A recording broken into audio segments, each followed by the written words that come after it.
네, 여러분의 저녁 파트너 김종석입니다. 윤석열 정부의 명운이 달린 내년 총선에서 보수 여당은 이제 한동훈 전 장관이 이끌게 됐습니다. 오늘 비상대책위원장직을 수락하고 윤석열 대통령에게 장관직 사의를 표명한 한동훈 장관인데요. 수도권과 중도층을 잡겠다는 게 여당의 기대입니다. 저희가 이 소식을 하나하나 준비했습니다. 네, 그리고 오늘도 여러분의 댓글 기다립니다. 뉴스탑10 유튜브 생방송에 의미 있는 댓글 남기시면 저희가 소개도 하고 질문도 받아보겠습니다. 멀리 가지 마십시오. 잠시 뒤에 바로 돌아옵니다.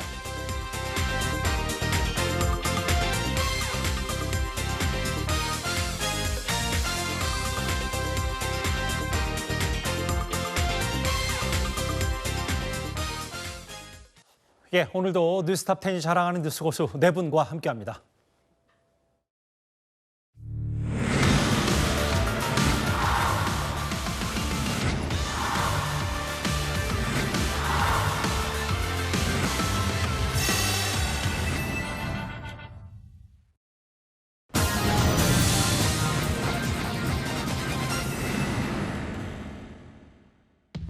예, 오늘 뉴스탑10은 바로 여기부터입니다.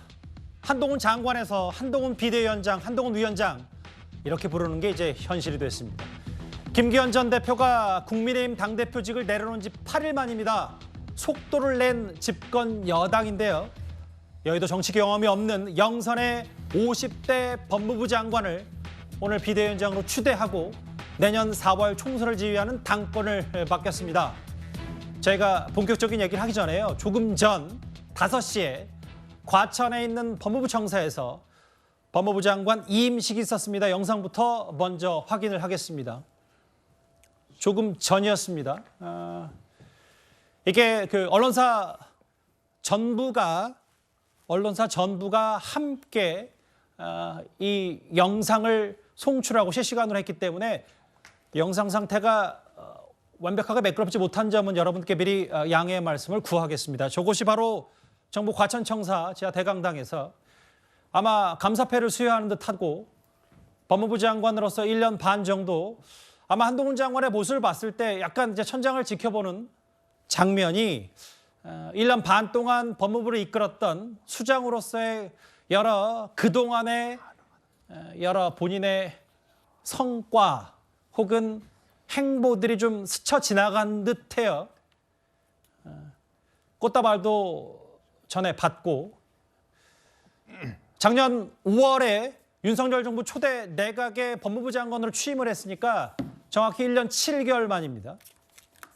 연단에 서 있는 모습 조금 전 화면인데요. 그러면 한동훈 장관이 오늘 이임사 때 어떤 핵심 메시지를 줬는지 조금 전 목소리 직접 들어보겠습니다. 저는 잘하고 싶었습니다. 동료 시민들의 삶이 조금이나마 나아지게 하고 싶었습니다. 특히 서민과 약자의 편에 서고 싶었습니다. 그리고 이 나라의 미래를 대비하고 싶었습니다. 제가 한 일 중에서 잘못되거나 부족한 부분은 저희 의지와 책임감이 부족하거나 타협해서가 아니라 저의 능력이 부족해서일 겁니다. 자신 있게 말씀드릴 수 있습니다. 검사 일을 마치면서도 같은 말을 했었는데 이번에도 그렇게 말씀드릴 수 있어서 다행입니다. 앞으로 제가 뭘 하든 그 일을 마칠 때 제가 똑같이 말할 수 있었으면 좋겠습니다. 제가 한 일 중에서 국민들께서 좋아하시고 공감해 주시는 일들은 모두 여기 그리고 전국에 계신 동료 공직자들의 공입니다. 시민의 한 사람으로서 국민과 함께 사랑하는 법무부 동료 공직자들에게 존경과 감사의 말씀을 드립니다. 추울 때도 더울 때도 고생하신 청사의 여사님들과 방호관님들께도 고맙습니다. 마음으로 응원해 주신 동료 시민들께도 고맙습니다. 고백하건대 저는 여러분과 함께 일할 수 있어서 참 좋았습니다. 행운을 빕니다.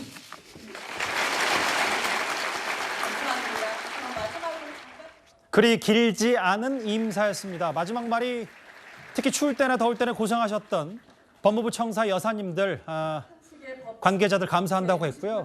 국민을 위해 헌신할 수 있는 분들을 모실 거라는 메시지도 전했습니다. 그리고 앞서 맨 처음에 나갔던 자막을 한번 부탁드려도 될까요? 한동훈 장관의 얘기는 저는 잘하고 싶었고 약자 편에 서고 싶었다라고 하면서 국민 삶을 조금이나마 나아지게 하고 싶었다라는 얘기까지 한동훈 장관이 한 2분 남짓의 임사에서 저렇게 덧붙였습니다. 법무부 장관으로서 나라 미래를 대비하고 싶었다는 얘기까지 하나하나 오늘 임사, 오늘 5시에 했던 임사에서 했는데 아마 역대 가장 관심을 많이 받고 있는 장관의 임식이 아닐까 싶습니다. 왜냐하면 장관을 그만두고 조금 전에 윤 대통령이 사임을 제거하고 사인한 이후에 바로 보수 여당의 총선을 이끌 비대위원장에 직행한 셈이기 때문에 초미의 관심을 끌 수밖에 없겠죠. 먼저 이현정 의원님. 네. 이 임사 어떻게 좀 평가하시겠어요? 우선 한동훈 장관을 어떻게 불러야 될지 일단 전 장관인 것 같습니다. 일단은 그렇죠. 면직이 됐으니까. 그리고 비대위원장도 현재로서는 26일 날 전국위원회를 통과해야 되기 때문에 예. 현재로는 이제 지명자 정도 되겠죠. 그런 어떤 좀 중간에 애매한 지금 신분인 것 같습니다. 어쨌건 짧지만 본인의 어떤 이임과 함께 정치 입문의 어떤 전의 정치 철학 이것들을 좀 엿볼 수 있는 그런 이임사가 아닌가 싶습니다. 저는 세 가지를 핵심으로 봤습니다. 서민과 약자들 위해서 노력하겠다라는 부분이 상당히 인상적이었고요. 두 번째로는 미래에 대비하겠다라는 거. 그리고 또 국민의 삶을 나아지게 하고 싶다라는 그런 세 가지 키포인트를 좀 제시할 수 있을 것 같습니다. 예. 그동안 보면 정당들이 뭐 중상층과 서민의 정당이다 뭐 등등 여러 가지 이제 이야기를 했고 다들 뭐 그렇게 이야기합니다. 서민과 약자를 위해서 일을 하겠다고 이야기를 하지만 실질적으로 우리 국회가 서민과 약자를 위해서 일을 했는지에 대해서는 국민들이 아마 아니다고 이야기하실 겁니다. 바로 이 부분입니다. 즉 한동훈 장관이 이제 정치로 나간다는 것은 결국 정치 개혁과 세대 교체라는 두 가지 어떤 사명을 걸고 나가는 거 아니겠습니까? 그런 측면에서 결국 서민과 약자들 위한 그런 정치를 하겠다는 측면이 있는 것이고 예. 또한 여기에 미래를 대비하겠다라고 하는 것은 지금 우리가 정말 흑사병 이래 가장 어떤 면에서 보면 저출산 사회다라는 이 세계에서 가장 저출생 기록을 하고 있지 않습니까? 그렇죠. 이제 곧 30만 대군이라고 불릴 정도로 군인도 급격히 줄어들고 있습니다. 그 속도가 너무너무 빠릅니다. 국가 경쟁력이 너무나 추락하기 때문에 바로 이런 미래를 준비하겠다는 것. 그리고 지금 국민의 삶이 코로나 이후에 결코 좋아지지 않았습니다. 어떤 경제적인 측면에 있는 것이고 이런 어떤 세 가지의 어떤 키워드를 가지고 예. 본인이 비대위원장을 가면서 아마 국민의힘 비대위원장을 임명해서도 결국 지금 국민의힘이 그동안 이제 보수 정당이다, 또 뭐 기득권을 옹호하는 정당이다 이런 측면이 있었는데 이제는 한번 서민과 약자를 위한 정당, 미래를 준비하는 정당, 국민의 삶을 나아지게 하는 정당 아마 이런 키포인트로 아마 하지 않겠나 싶습니다. 전반적으로 장관의 임사와 국민의힘 비대위원장 취임사의 어느 중간 정도의 메시지일 수 있어요. 자세한 내용은 취임 이후에 말씀드린다고 했지만 저는 잘하고 싶었고 약자 편에 서고 싶었다. 그리고 아까 제가 잠깐 속보 자막에 지나간 걸 기억하기로 9회 말 투아웃. 9회 말 투아웃 얘기를 했다면 후회 없이 휘둘러야 된다라는 얘기를 했어요. 9회 말 투아웃이면 후회 없이 휘둘러야 된다. 노동훈 교수님. 지난번에 오랜만에 국회에 나와서 주저주저 하다가 타이밍을 놓치면 오히려 그게 독이 된다. 이런 취지의 말을 한동훈 장관 했던 걸로 저도 기억하는데 이제 결단을 내렸고 지금 이렇게 절체절명의 위기, 승부를 뒤집을 수 있는 9회 말 투아웃 대역전 위기면 휘둘러야 된다라는 표현, 그것도 좀 인상적이네요. 네, 저는 전 과정을 지켜보면서 개인적인 소회를 먼저 말씀드리면 조금 의외라는 생각이 들었어요. 보통 이런 얘기가 나오고 이런 제안을 받았다 그러면 상당히 지금 고심 중이다 이런 메시지를 내는 사람 많잖아요. 깊이 생각 중이다. 근데 조금도 망설임 없이 마치 기다렸다는 듯이 그런 나 비대위원장 할 것이라는 메시지를 냈지 않습니까? 지금 말씀하신 것도 그렇고 그런 느낌을 받았습니다. 마치 내가 가면 길이 된다. 네. 이런 식으로 자신감을 보이는 것을 보고 좀 의외라는 생각이 들었지만 뭐 일단 뭐 긍정적인 측면 그야말로 뭐 망설이면서 어쩔 수 없이 맡았다 이런 게 아니라 정말 9회 말 투아웃에 들어섰으니까 마음껏 휘둘러서 뭐 홈런을 노리겠다 뭐 이런 식의 생각은 긍정적인 측면이 있다고 물론 생각합니다. 예. 지난번에 밝혔지만 그러나 개인적인 생각을 조금 잃은 거 아닌가 하는 생각을 합니다. 그야말로 정치인으로서 데뷔 무대가 너무 흠집나기 쉬운 그런 비상대책위원장이기 때문에 그렇다는 생각을 먼저 말씀드리고요. 예. 오늘도 지금 이게 바로 법무장관으로 사표 내자마자 바로 그야말로 후임자도 정하지 않는데 아예 지명도 안 됐는데 사표 내고 물러났지 않습니까? 예. 차관 대행으로. 일찌감치 개각 대상인 사람들은 아직도 지금 대기 조금이나마 중인데요. 나아지게 하고 싶었습니다. 이런 면에서 조금 그런 좀 생각이 들고요.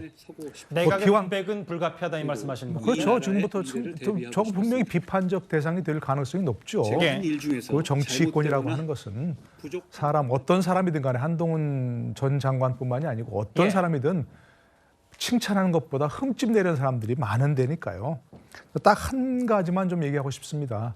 지금까지 한동훈 장관은 혼자서만 잘해도 되는, 혼자서 잘해온 길이었습니다. 그런데 정치인은 혼자서 잘해도 되는 길이 아니거든요. 특히 비대위원장이라고 하는 것은. 알겠습니다. 한동훈 장관도 얘기했죠. 여러 사람이 함께 가면 길이 된다고. 그 과정에서 정말 많은 지금까지와는 다른 예. 새로운 어떤 뭐랄까요, 능력이 필요한 그런 부분이니까 본인이 스마트하다고 하니까 잘 하면 될 알겠습니다. 것이다. 이렇게 잘 했으면 좋겠다는 생각이 듭니다. 저희가 이 임사 이후에 한동훈 장관이 추가로 백브리핑, 그러니까 기자들 앞에서 어떤 얘기를 했는지 지금 속보 자막으로는 먼저 만나봤지만 영상이 들어오는 대로 저희가 바로 영상을 확인하도록 하겠습니다. 장해찬 최고위원님, 오늘 이 임사 혹은 앞으로 비대위원장 취임사 중에 몇 가지 키워드를 미리 엿볼 수도 있긴 한데 국민, 서민, 특히 법무부 장관, 과천 정부 종합청사에 있었던 여러 여사님들에게까지 메시지를 전했는데 1년 전에 이랬거든요, 취임사. 검찰을 두려워할 사람은 오직 범죄자뿐이고 법에 따라 싸우는 나는 공직자다. 오늘은 서민 약자, 부족한 부분은 제 능력 부족이고 앞으로 미래를 법무부 장관으로서 대비하고 싶다고 했는데 이틀 전에 한동훈 장관이 했던 얘기 중에 공공선이라는 단어가 있는데 오늘도 한동훈 장관이 서민보호, 약자편, 공공선 이런 표현들이 이제 한동훈 장관이 앞으로 국민의힘의 집권 여당의 총선을 이끌 수장으로서 그런 핵심 화두라고 봐도 되는 겁니까? 그러니까 두 가지 키워드가 눈에 들어왔습니다. 첫 번째는 서민이고요. 두 번째는 미래입니다. 오늘의 이 임사에서 서민과 약자를 언급하고 법무부 청사에서 정말 고생하시는 근로자분들을 이야기한 것은 한동훈 장관이 국민의힘에 와서 중도 확장이 조금 어려운 거 아니냐는 일각의 우려를 불식시키기 위해 서민 약자 중심의 행보를 하겠다. 국민의힘이 기득권 정당이다라는 일각의 이미지도 있는데요. 그걸 깨부수면서 서민 중심, 약자 중심 정당의 모습을 보이겠다라는 기조로도 읽히고 또 한 가지 키워드가 미래입니다. 미래를 잘 준비하고 싶었다라는 이야기를 한 만큼 이 X세대로 불리는 한동훈 장관 혼자서만 세대교체 기수가 되는 게 아니라 비대위원들 어떻게 선임할지 모르지만 제 예상으로는 젊은 사람들이 대폭 기용되지 않을까 싶고요.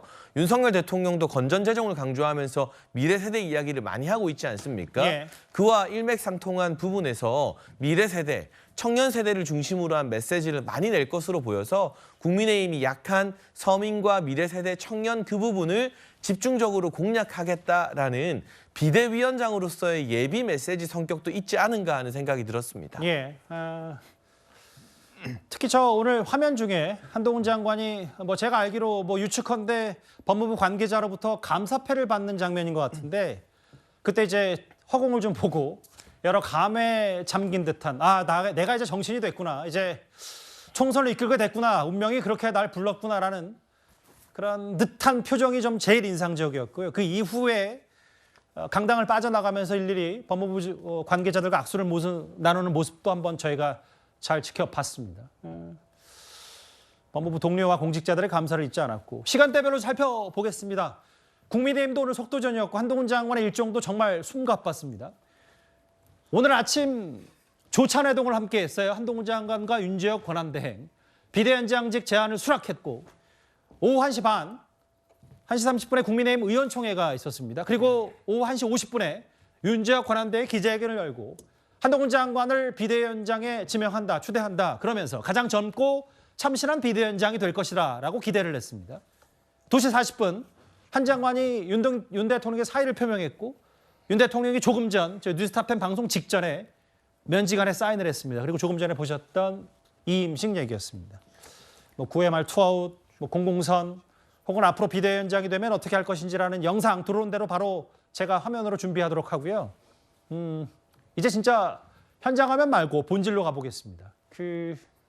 사실 총선 승패에 따라서 정권의 명운이 달렸습니다. 한동훈 장관 역할에 기대하는 분위기인데요. 그러면 왜 여의도 정치 경험이 없는 50대 장관 출신을 비대위원장으로 추대했는지 먼저 이현정 의원님 이 얘기부터 해야 될 것 같아요.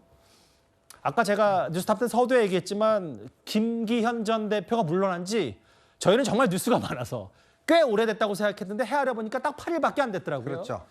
왜 한동훈 비대위원장인가? 제가 3가지 키워드를 저희도 준비했는데 하나하나 좀 설명을 좀 부탁드리면 어떤 핵심 메시지가 있겠습니까? 우선 일단 이 총선이 가지고 있는 정책 의미가 있는 것이죠. 집권 2년 차의 총선이라고 하는 것은 정권 심판적인 그런 어떤 의미가 클 수밖에 없습니다. 자, 그런데 문제는 지금 현재 야당이 너무나 큰 의석을 갖고 있지 않습니까?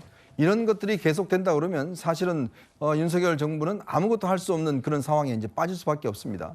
자, 그렇기 때문에 총선 승리가 결국은 이 윤석열 정부의 어떤 명운을 가를 수 있다라는 판단 때문에 지금 어떻든 간에 한동훈 장관의 조기 등판이 이루어진 것 같습니다. 왜냐하면 지금 이제 여타의 어떤 정치인으로는 국민에게 감동을 줄 수가 없다라는 판단이 내려진 것 같아요. 예. 우리가 김기현 대표의 어떤 상황에서 보듯이 정치 여의도 문법에 익숙한 정치인으로서는 국민에게 어떠한 식의 어떤 충격파나 감동을 줄 수 없다는 측면에서 한동훈 장관, 국민적 인기가 있는 한동훈 장관을 급히 아마 수혈했다는 생각이 들고요.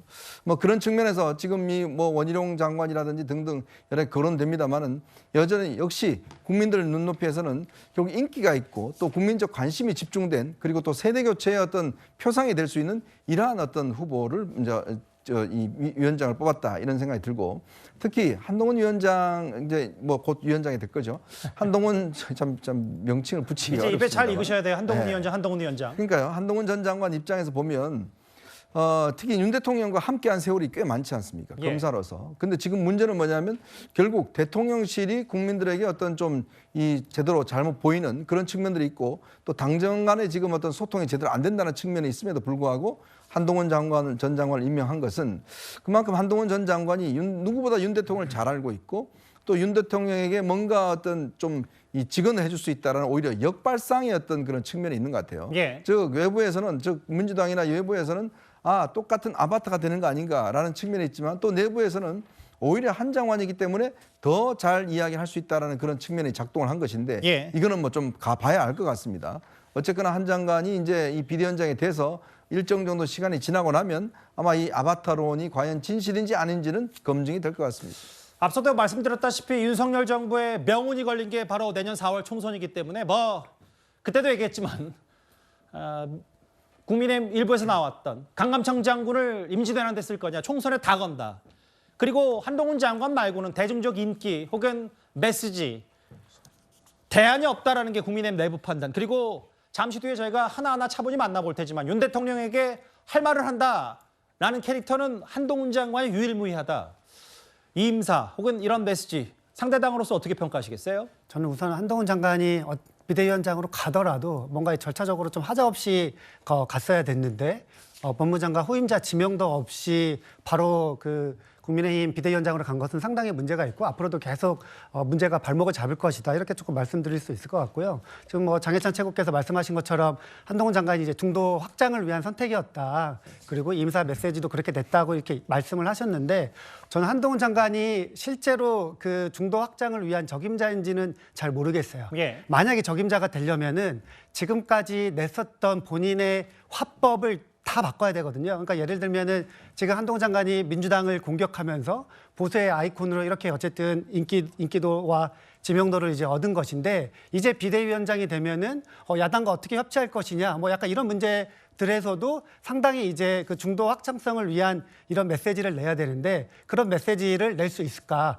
만약에 이제 뭐 민주당과 약간 포용하고 같이 가려고 하는 이런 모습을 보인다고 하면은 한동훈 장관 지지층에서 이게 이제 한동훈 장관의 뭐 지지를 뭐 철회하거나 이탈할 가능성이 있기 때문에 상당한 약간 좀 딜레마에 빠지지 않을까 뭐 그렇게 생각을 하고 예. 또 하나는 한동훈 장관이 이제 그 뭐 대통령과의 관계 이 수직적인 뭐 당정 관계를 어떻게 약간 수평적으로 바꿔서 윤석열 대통령과 어떻게 조금 정부와 차별화를 둘 것인가 이런 문제에 있어서도 조금만 약간 뉘앙스를 바꾼다고 하면 윤 대통령 뭔가 뒤통수 치는 거 아니야? 뭐 누군가는 뭐 아름다운 뒤통수를 쳐야 된다고 이야기는 하는데 그런 면에 있어서 또 굉장한 딜레마가 많을 것이다. 이렇게 해가지고 좀 상당히 이제 비대위원장 뭔가 이 험로가 예상된다. 이렇게 좀 말씀드릴 수 있을 것 같습니다. 아까 제가 읽지 않았던 한동훈 장관의 백브리핑 메시지 중에 저런 얘기도 있네요. 결국 이제 비대위원장 수장이 됐고 지상과제는 총선에서 이기는 거죠. 국민의힘을 이끌고 하나의 목소리로 이기는 정당으로 이끌 것이다. 아마 정치인의 데뷔전 중에 저게 가장 핵심 메시지일 것 같아요. 이기는 정당, 하나의 목소리, 하나의 핵심 과제로 메시지로 국민의힘을 내년 총선 4월 총선에서 이기는 정당으로 이끌 것이다. 저희가 좀 화면을 준비했는데 3년 전에 출범했던 국민의힘 보면 김종인 비대위원장의 시작으로 주호영, 김기현 등등 이렇게 쭉 꽤 우여곡절이 많았던 국민의힘의 지도부였고 보면 이준석 전 대표를 포함하더라도 비교적 젊은 새 비대위원장으로 추대가 된 한동훈 장관입니다. 참 근데 우여곡절이 많았고 내년 4월까지는 일단 한동훈 장관 체제가 유지될 것 같아요. 다음 화면을 볼게요.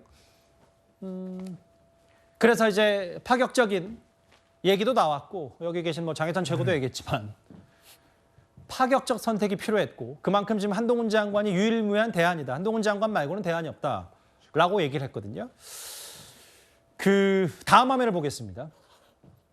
아까 여선호 행정관은 어쨌든 노덜 교수 잠깐 비슷한 얘기를 했는데 이게 사실 전례 없는 일이잖아요. 그 법무부 장관이 오전에 비대위원장 수락하고 오후에는 이임식을 했고 법무부 장관으로서 국정공백은 불가피하다라는 지적도 동시에 해주셨는데 장혜찬 최고위원님 일단 이렇게 되면 아직은 전 장관이고 비대위원장 지명자 혹은 비대위원장 내정자인데 앞으로 어떤 절차가 국민의힘에는 남은 겁니까? 일단 오늘 오후 2시 50분에 저희 국민의힘 최고위원회가 화상으로 회의를 진행하면서 전국위 소집을 의결했고요. 이제 공고가 되면 사흘 뒤에 전국위를 소집합니다. 다만 25일이 성탄절 공휴일이다 보니 26일 오전 10시에 전국위가 개최되고 그날 하루 동안 약 800여 명의 전국 위원분들에게 ARS로 한동훈 전 장관 비대위원장 추인과 관련된 찬반을 묻는 이 전화가 가게 되어 있습니다. 여기서 과반 이상의 찬성이 나오게 되면 그 순간부터 아마 26일 오후에 결과가 발표될 텐데 그 순간부터 공식적으로 비대위원장 취임하게 되는 것이고요. 한동훈 장관 같은 경우는 앞으로 주말 동안 비대위 인선과 관련된 구상을 하지 않을까 싶습니다. 그래서 26일 오후에 비대위원장이 되면 27일이나 28일쯤 뭐 제가 생각했을 때 그리 오래 걸릴 것 같지는 않고요. 본인이 구상한 비대위원 인선을 발표하게 되면 연내에 올해가 가기 전에 비대위로서 새롭게 출범을 하게 될 것이 앞으로 남은 시간표로 보여집니다.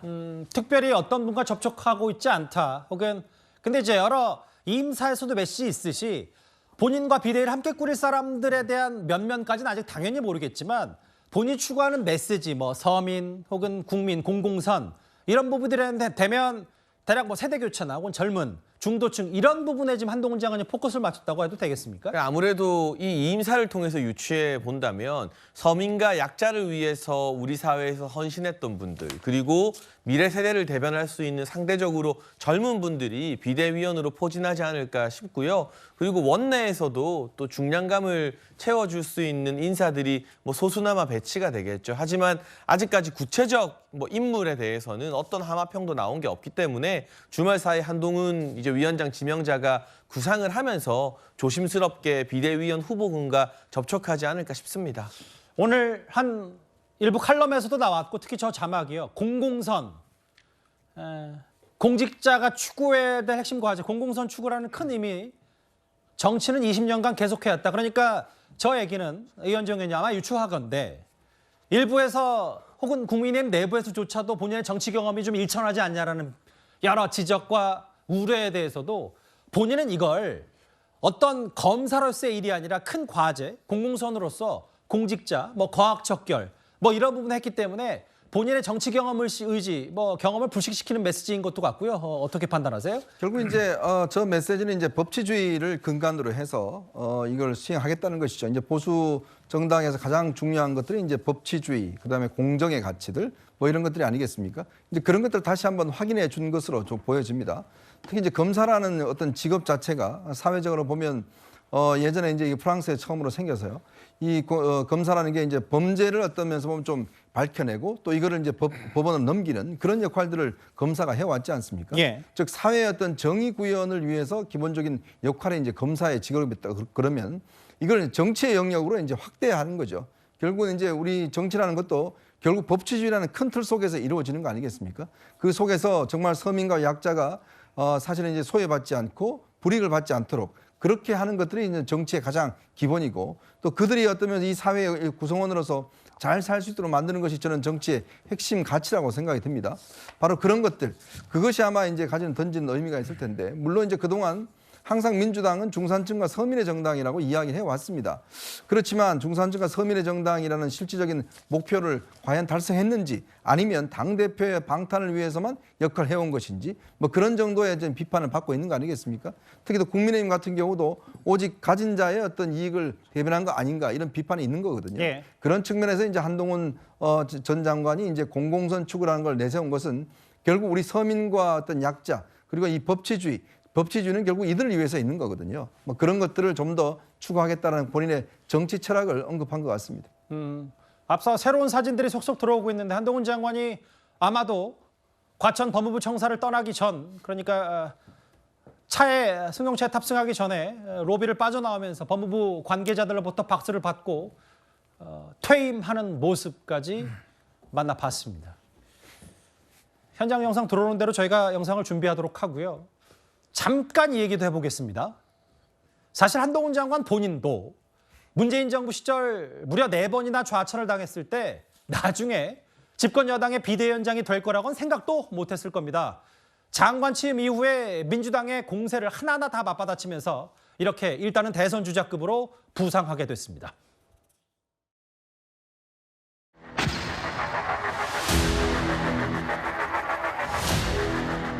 그 후 저는 4번 좌천당하고 2번 압수수색을 당하고 사적인 동선을 CCTV로 사찰당하고 그리고 후배 검사로부터 독직 폭행을 당했습니다.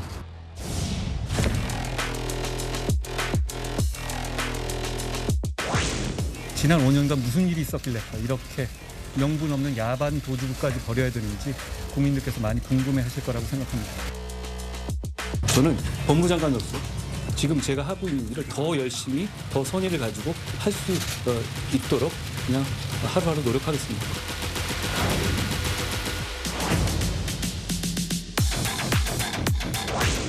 여의도에서 일하는 300명만 쓰는 고유의 어떤 화법이나 문법이 있다면 저는 나머지 5천만이 쓰는 언어를 쓰겠습니다.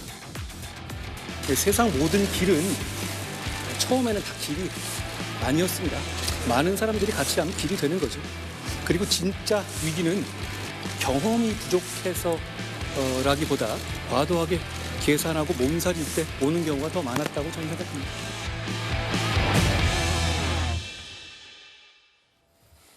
잠깐 중간 정리를 해야 될 것 같아요. 한동훈 장관 1973년생입니다. 한동훈 위원장, 한동훈 비대위원장이 될 테지만 현대고등학교 서울대를 나왔고 누군가는 한동훈 장관이 검사부터 21년간 승승장구했고 꽃길만 걸어왔다고 평가할 수 있겠지만 한동훈 장관 스스로 혹은 주변에서는 그렇지 않다. 꽤 우여곡절이 많았다라는 평가도 동시에 있습니다. 만 22살에 사시에 합격했고 그리고 역대 최연소 검사장에 오릅니다. 그리고 그 이후에 윤석열 대통령과 함께 조국 전 장관 수사를 진두지휘하다가 검사 생활 최대 위기, 이른바 추윤 갈등 당시에 법무연구원으로 4번의 좌천. 이게 본인 스스로도 검사가 좌천을 4번 당한 건 본인 역사상 처음이라고도 자평했는데요. 윤석열 정부 법무부 장관에 파격 임명되고 국민의 비대위원장을 오늘 오전에 수락했습니다. 글쎄요, 요즘 유행하는 인생 그래프에 나중에 이쪽이 어떻게 채워질지는 앞으로 좀 지켜봐야 되는데, 근데 이제 아까 노덜 교수님, 민주당에서는 어제 오늘 최근에 한동훈 장관 비대위원장이 되면 한나땡, 한동훈 나오면 땡큐다 이런 표현을 썼는데 사실 이런 우여곡절에 특히 이 부분, 이 우상향하는 그래프를 만들어준 것도 민주당이 아니었냐 이런 평가는 많습니다. 네, 그동안 여러 차례 우리 얘기했죠. 얘기하면서 민주당과 말싸움에서 한 번도 한동훈 장관이 진 적이 없이 승리자가 된 현재까지 민주당 대 한동훈 스코어는 한동훈 승이라는 건 분명하죠. 그래서 민주당 제발 좀 한동훈에 대한 집착을 좀 끊으세요. 여러 번 얘기했는데 결국 이제 오늘날 한동훈까지 만들어준 건 뭐 민주당이 분명하죠. 글쎄 지금 뭐 한나땡이라고 하는 것이 진짜 민주당의 속내인지는 잘 모르겠어요. 진짜 속내도 그렇고 겉으로 말하는 것도 진짜 그런 것인지 잘 모르겠고요. 이런 과거를 돌아보면 있죠. 윤나땡이라고 해갖고 윤석열 나오면 땡큐다. 뭐 우리가 다 이길 수 있다 이렇게 얘기했었는데 결국은 윤석열 대통령을 만들어줬지 않습니까? 현재 상황이 녹록지 않다는 거 분명히 있습니다. 한동훈 장관이 헤쳐가야 할 길이 과연 그렇게 될 것인지 지금까지처럼 승리자로 남을 것인지 잘 모르겠습니다만 예. 앞으로 저는 이렇게 생각합니다. 한동훈 장관이 이제 기왕 뭐 비대위원장이 된다면 뭐 민주당과의 말싸움 이기려고 이재명 대표 비판하고 민주당 비판하고 이것도 물론 중요하겠습니다. 그러나 이기는 정당을 만든다는 게 뭘까? 단순히 총선에서 승리하는 게 과연 그러면 그걸 가지고 뭘 할 것인지를 국민 앞에 좀 보여야 된다고 생각합니다. 형 기왕 뭐 정말 50세 비대위원장이 되어서 선거판을 이끈다 그러면 좀 더 큰 메시지, 정치판의 지각 변동을 일으키겠다 정말로. 예. 지금까지 국민들이 보고 정말 신물나는 그 정치 시스템을 바꾸겠다. 이런 쪽에 좀 거시적인 메시지를 만드는 것이 내는 것이 돌풍을 일으킬 수 있는 요인이 아닐까 싶습니다. 어느 정당 응원하는 게 아니고 예. 정말 누구나 지금 얘기하지 않습니까? 보수건 진보건 정말 신문한 이 정치판을 갈아엎어서 정말 뭔가 새로운 바람을 일으켜서 정당 시스템, 정치 시스템, 정치 운영의 소프트웨어 이 모든 걸 바꾸겠다. 알겠습니다. 예. 그래야 우리가 그래서 우리가 다수정당이 필요합니다. 이런 메시지를 내서 좀 그런 쪽에 주목받는 그런 사람이 됐으면 좋겠다 생각합니다. 지금 자막에 보니까 584일 만이네요. 1년 반여 법무부 장관을 지냈고 바로 여당의 비대위원장으로 가게 됐다. 조금 전에 과천 법무부 현장에서 새로운 영상이 들어왔습니다. 한동훈 장관이 법무부 장관 2임, 법무부를 떠나기 직전에 기자들 앞에서 일문일답에 답을 했는데요. 바로 현장 화면 들어보겠습니다. 국민의힘 비대위원장 수락하시는데요. 수락하게 된 이유는 어떤 부분일까요? 비상한 현실 앞에서 잘할 수 있겠지라는 막연한 자신감보다 동료 시민과 나라를 위해서 잘해야만 되겠다는 책임감을 더 크게 느낍니다. 9회 말 투아웃에 투 스트라이크이면 원하는 공 들어오지 않아도 스트라이크인지 볼인지 애매해도 후회 없이 휘둘러야 한다고 생각합니다. 상식 있는 동료 시민과 함께 대한민국의 미래를 위한 길을 같이 만들고 같이 가겠습니다.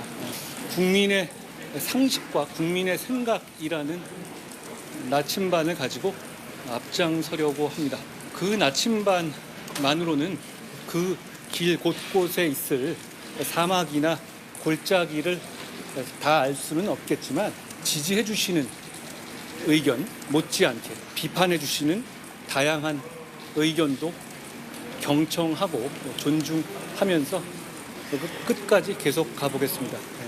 용기와 헌신으로 해내겠다는 약속을 드립니다. 더 자세한 내용은 제가 아직 취임하기 전이기 때문에 취임하는 당일날 상세하게 말씀드릴 수 있을 것 같습니다. 위원장님, 이제 가장 먼저 하실 일이 같이 하실 위원들 인선일 텐데요. 위원 인선 기준이 있는지 그리고 혹시 지금 접촉하시는 분들이 있었는지 제가 아직 정확하게 비대위원장이 된 것은 아닙니다만 비상대책위원장이잖아요. 굉장히 비상적인 상황이라는 점을 의미하는 것인데요. 국민을 위해서 열정적으로 헌신할 수 있는 실력 있는 분을 모시는 것이 중요하다고 생각합니다. 특별히 어떤 분과 접촉하고 있지는 않습니다. 당내에서도 여러 목소리가 나오는데 국민의힘은 자유민주주의를 표방하는 정당입니다. 그러니까 다양한 목소리가 최대한 많이 나올수록 더 강해지고 유능해지고 그래서 더 국민에게 봉사할 수 있는 정당이죠. 다양한 목소리를 잘 듣고 그렇지만 거기에 따라서 같은 결과적으로 하나의 목소리를 내면서 이겨야 할 때 이기는 정당으로 이끌어가겠습니다. 현직 법무부 장관으로서 초유의 여당 비대위원장 직행하시는 거라 사실 이제 논란도 많고 우려도 많은데 여기에 대해서 어떻게 생각하시는지 말씀하실 수 있는 내용이라고 생각하고요.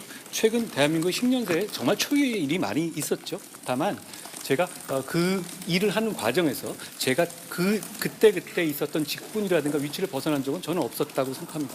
지금까지도 그랬고 앞으로도 그럴 겁니다. 하나의 목소리로 내년 총선에서 이기는 정당을 만들겠다라는 게 아마 이제 비대위원장에 되면 이런 여러 일성일수가 있겠습니다.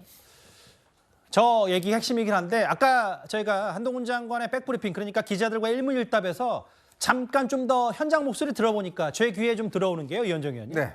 경청 혹은 아까 노덜교수 얘기했던 뭐 여러 가지 지금까지야 뭐 민주당이 키워오면서 거의 1대 169로 싸우면서 한동훈 장관 스스로의 역량을 뽐냈다면 이제 비대위원장은 통합과 혹은 뭐 중도층 수도권 표심까지 사로잡아야 된다면 좀 저런 부분까지 좀 정치권에 들어오고 정치인 한동훈이 됐다면 잘 듣겠다는 표현 포인트 뭐 이런 것도 좀 추가로 덧붙일 수가 있겠네요. 그렇죠. 일단 현재 상황을 9회 말 투아웃에 일단 비유를 한 것 같습니다.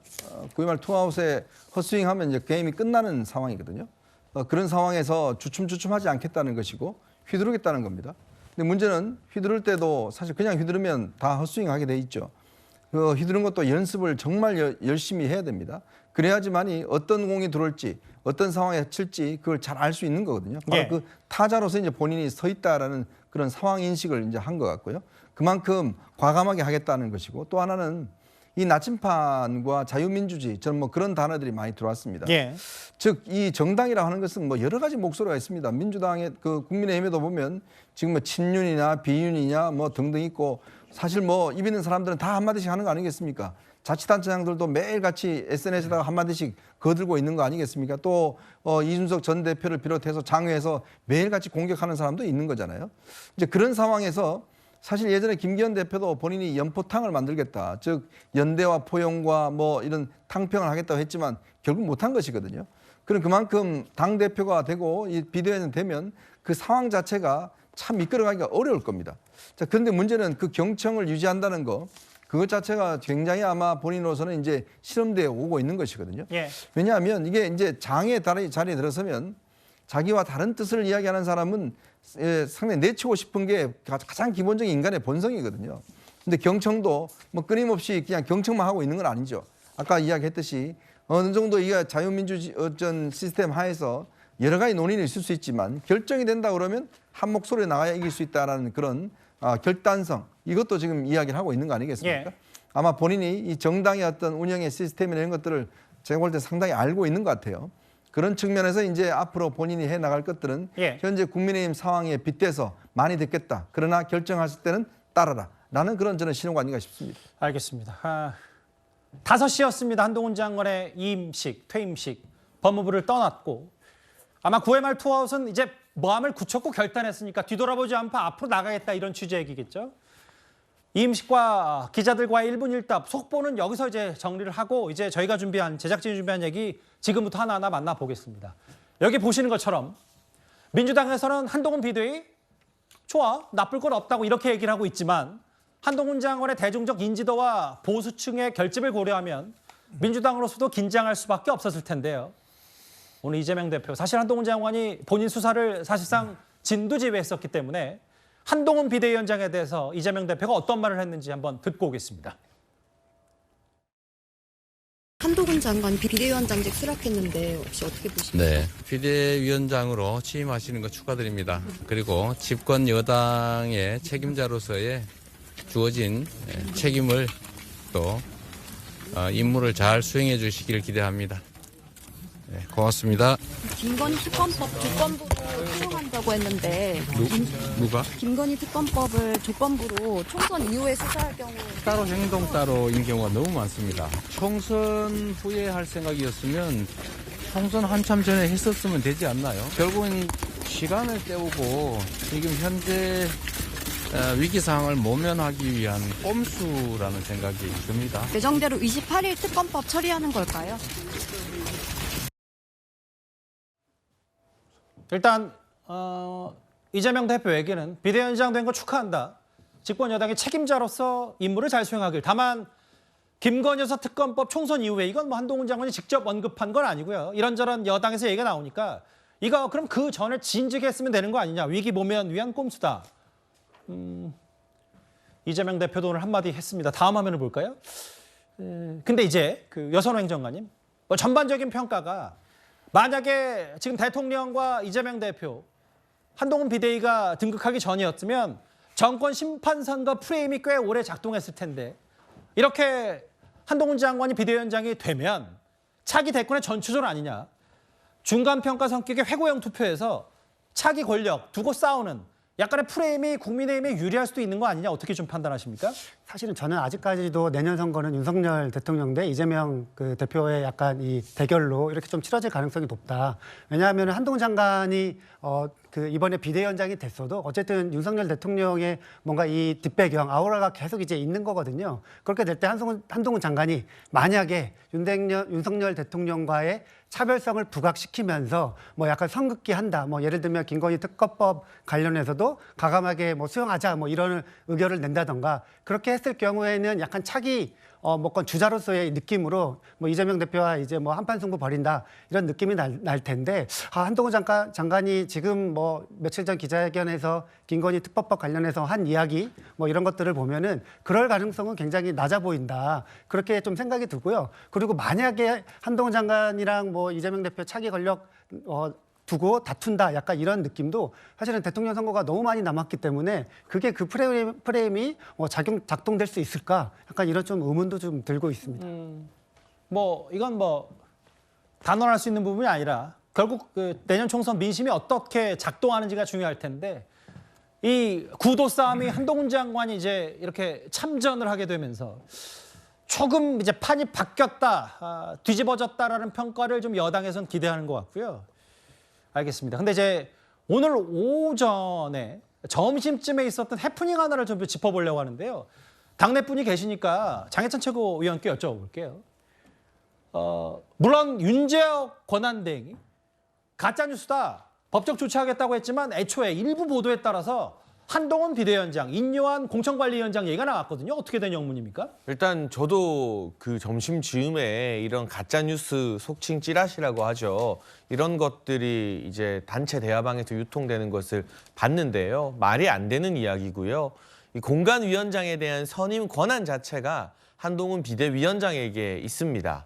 비대위원장 지명과 공식적인 절차도 끝나지 않았는데 공관위원장을 먼저 임의로 지명한다는 것은 말도 안 되는 소리죠. 누군가 당내 혼란을 야기하기 위해서 또는 내분을 일으키기 위해서 조직적으로 가짜뉴스를 퍼뜨렸다면 윤재혁 원내대표의 말처럼 법적 조치를 통해 요새는 수사가 다 되니까요. 밝혀내야 한다고 생각을 하고요. 한동훈 위원장에게 주어진 당면 과제가 두 가지 있습니다. 일단 다음 주에는 비대위원 인선을 끝내는 것이고요. 저희 당원 당규상 늦어도 1월 10일까지는 공관위를 출범시키도록 돼 있습니다. 그러니 연말에 비대위원 인선을 마치는 것, 그리고 연초에 공관위원장과 공관위원 인선을 마치는 게 한동훈 비대위원장 지명자의 과제이기 때문에 그건 아마 비대위원 인선을 끝내고 신년을 맞이하면서 한 위원장이 여러 의견을 수렴하면서 고민해서 결정하지 않을까 싶습니다. 이현정 의원님, 뭐 이거는 꼭 짚어보고 싶은 게 왜냐하면 아직 하마평 누군지도 잘 모르겠는데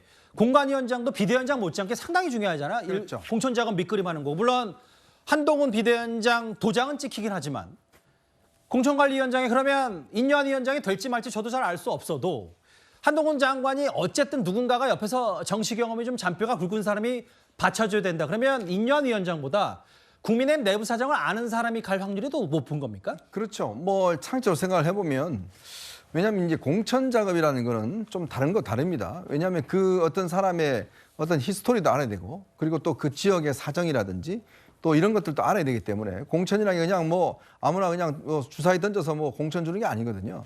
그리고 이 그 지역의 어떤 이 여러 여론이라든지 이런 것들을 종합적으로 검토를 해서 당의 어떤 이 색채에 맞는지 이런 것들을 확인해야 되는 게 이제 공천관리위원장입니다.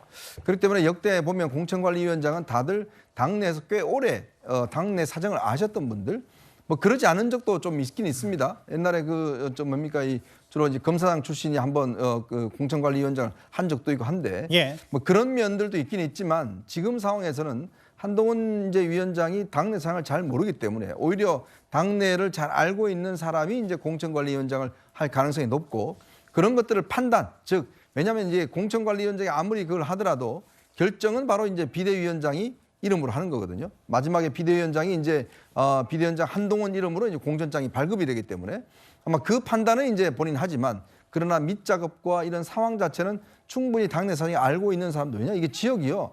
250개가 넘습니다. 그러면 그 지역에 누가 나오는지, 그 사람이 어떤 이력을 갖고 있는지, 어떤 경쟁력이 있는지 그걸 어떻게 알겠습니까? 누군가는 공천 작업을 종합 예술이라고도 하더라고요. 그렇죠. 그러니까 옆에서 누가 이야기하면 그냥 그 사람한테 휘둘려가면 그냥 공천이 다 좌지우지 되는 거예요. 그리고 여기에 또 공천할 때 로비가 엄청나거든요. 예. 그렇기 때문에 이거는 그런 것들을 좀 모르는 사람 오게 하면 예. 나중에 큰일 납니다. 일단 뭐 공관위원장설은 법적 조치하겠다고 하니까요. 윤재혁 권한대행. 알겠습니다. 조금 전 과천에서 있었던 한동훈 장관의 이임식 얘기와 한동훈 장관이 어떤 포부를 갖고 비대위원장 자리에 앉을 것인지에 대한 얘기 속보성으로 하나 만나봤습니다. 그러면 좀 더 깊게 한번 지금부터 들어가 보겠습니다.